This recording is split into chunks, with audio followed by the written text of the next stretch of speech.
Mga kapatid, ito ang gusto kong sabihin. Ang ating katawan na binubuo ng laman at dugo ay hindi magkakaroon ng bahagi sa paghahari ng Diyos. Ang katawang ito na nabubulok ay hindi maaaring makatanggap ng buhay na walang hanggan. Ngunit makinig kayo dahil may sasabihin ako sa inyo na isang lihim. Hindi lahat sa atin ay mamamatay, ngunit tayong lahat ay bibigyan ng bagong katawan sa isang iglap, sa isang kisap mata, kasabay ng pagtunog ng huling trumpeta.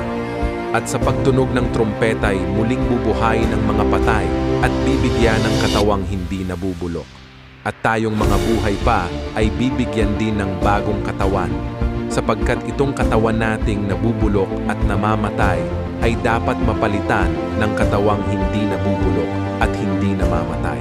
At kapag ang katawang ito na nabubulok at namamatay ay napalitan na ng katawang hindi nabubulok at hindi namamatay, matutupad na ang sinasabi sa kasulatan na nalupig na ang kamatayan, ganap na ang tagumpay.